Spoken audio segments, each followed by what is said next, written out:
अगली कड़ी में आप देखेंगे कि परीक्षा सबकी बातें अनसुनी करके रोती हुई सीधा अस्पताल पहुंच जाती है। उसकी सांसें तेज चल रही होती हैं और आंखों से आंसू रुकने का नाम नहीं लेते। जैसे ही वह आईसीयू के बाहर पहुंचती है, अंदर बारी को बेहोश हालत में देखकर उसके होश उड़ जाते हैं। बारी के पूरे जिस्म पर पट्टियां बंधी होती हैं, मशीनों की आवाजें कमरे में गूंज रही होती हैं और उसकी हालत बेहद नाजुक नजर आ रही होती है। यह मंजर देखकर परीक्षा के कदम कांप जाते हैं। वह दीवार का सहारा लेकर खड़ी हो जाती है और टूटकर रोने लगती है।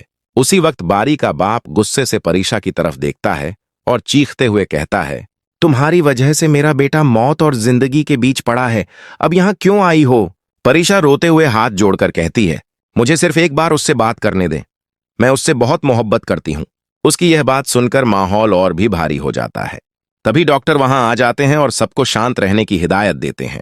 डॉक्टर कहते हैं कि मरीज की हालत पहले ही बहुत नाजुक है, किसी भी तरह का दबाव उसकी जान ले सकता है। परीक्षा कांपते हुए बारी के करीब जाती है। वह उसका हाथ पकड़कर टूटती हुई आवाज में कहती है, बारी, आंखें खोलो, देखो मैं आ गई हूं, तुम मुझे छोड़ नहीं सकते।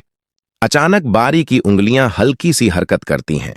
डॉक्टर फौरन मशीनें चेक करने लगते हैं और हैरानी से कहते हैं, लगता है मरीज किसी अपने की आवाज महसूस कर रहा है। यह सुनकर पहली बार बारी का बाप खामोश हो जाता है। उसे एहसास होने लगता है कि उसका बेटा सच में परीक्षा के बिना अधूरा है। दूसरी तरफ परीक्षा के घर में हंगामा मचा होता है।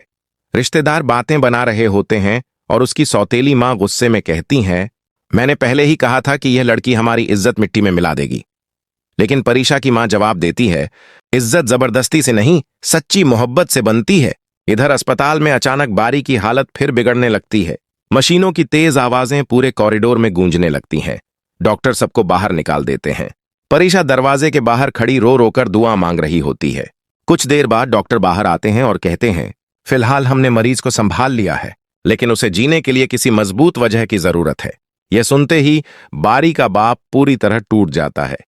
वह पहली बार परीक्षा के सामने हाथ जोड़ देता है और कहता है, अगर मेरे बेटे की जिंदगी तुम्हारे साथ जुड़ी है तो उसे छोड़कर मत जाना। परीक्षा यह सुनकर हैरान रह जाती है। उसकी आंखों से आंसू बहने लगते हैं। वह धीमी आवाज में कहती है, मैंने कभी बारी को छोड़ना नहीं चाहा, हालात ने मुझे मजबूर कर दिया था। बारी का बाप शर्मिंदगी से सिर झुका लेता है। उसे अपनी हर गलती याद आने लगती है। तभी डॉक्टर फिर बाहर आते हैं और कहते हैं, मरीज को होश आने के आसार हैं, लेकिन उसे सुकून चाहिए। अगर उस पर दोबारा दबाव डाला गया तो उसकी जान भी जा सकती है। यह सुनकर परीक्षा फैसला कर लेती है।